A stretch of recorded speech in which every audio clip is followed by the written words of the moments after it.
Welcome back. So earlier we made a little purse and now we're making a corner or four corner little basket. You can make them square or rectangular and they can hold anything from kids' toys to shells, you know, whatever you like. They have different names depending on the regions. I know it by kono, but there are others. Again, I'm using multiples of 4. Even numbers, so this is 16 again.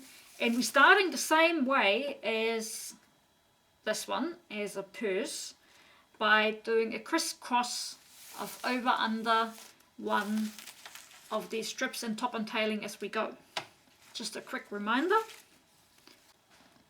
So again, we're starting with 2 strips, using the table end as a marker where to put them, putting them slightly off center.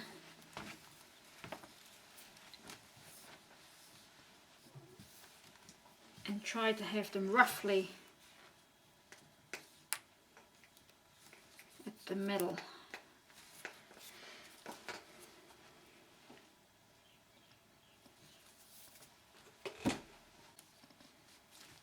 So again, ending up with 2 going either way.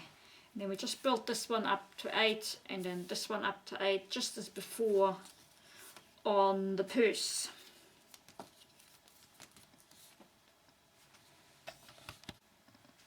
So here we are, perfect square, over 1 under 1, 8 each way, just like before on the purse.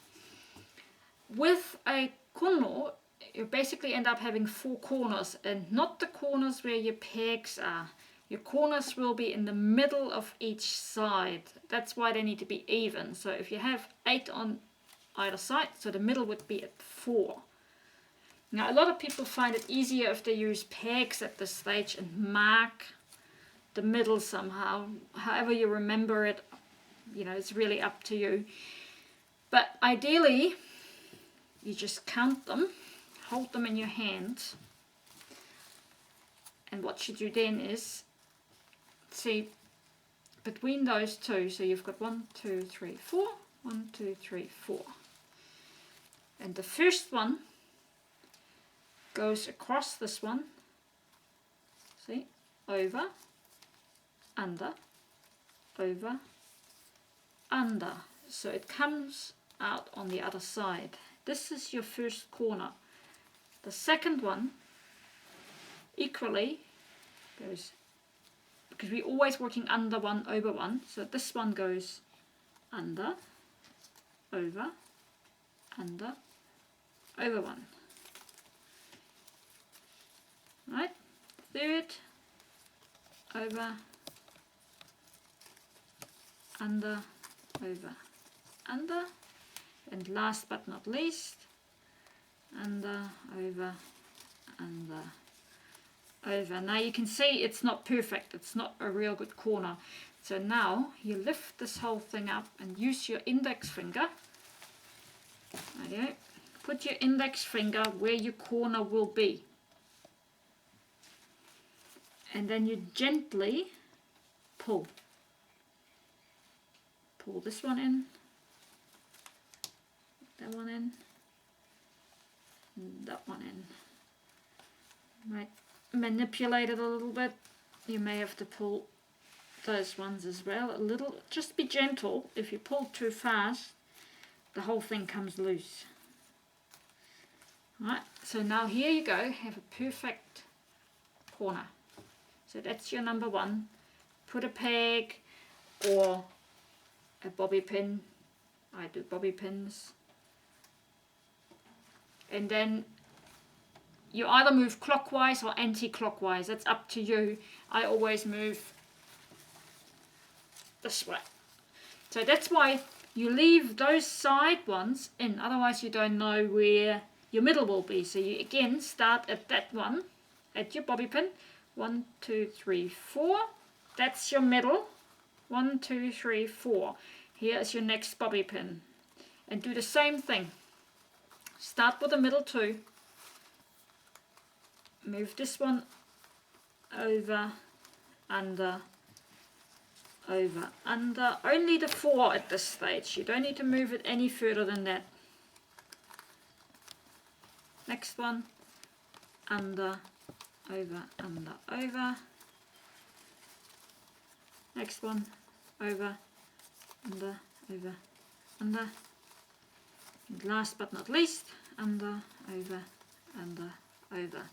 And again, put your index finger inside and gently shape it so you get this square shape. Not as hard as it looks, but it does take a little bit of practice. And you do that with the other 2 corners. And then we weave up. So this is your 4 corners. Right, I still left the bobby pins in there just in case. So now you end up with this sort of zigzag kind of thing. This were your original corners. These are where you're woven up to. So obviously you now need to close these gaps just like before on the purse by just weaving up to it. So this is the height of the pin, so we're going to weave up to that.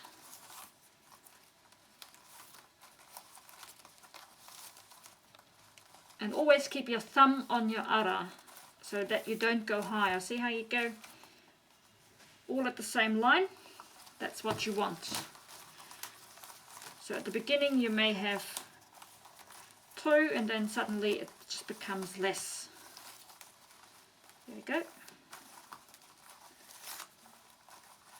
Now, you do this all around, and then you probably, depending on how high you want to make this, you can weave up another 5, 6 or more rows. If you want to make like a bottle holder or something like that, you want to go up to about here, you know, really nice and high. And always just going up 1 or 2 rows at a time. Don't go higher than that because you will lose your ara if you do. And then it's time for lock off again. So this is as high as I probably can go with the length I have. Sometimes the corners are always a little bit crooked, like on this one. So simple lock off again, 2 up, 2 down, like we've shown before on the purse. So you need to weave up to it.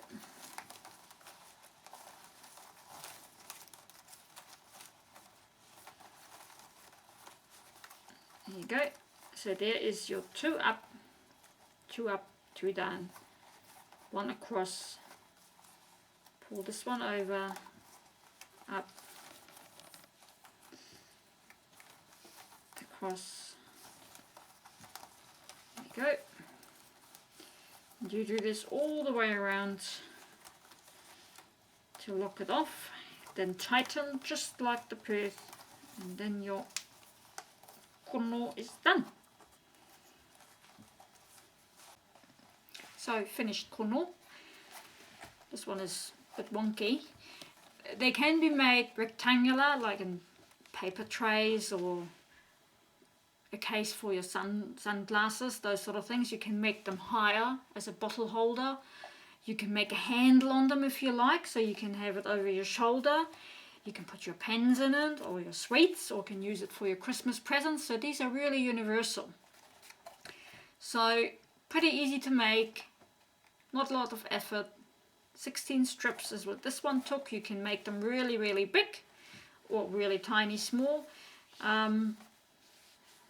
Yeah, easy to make. Happy weaving.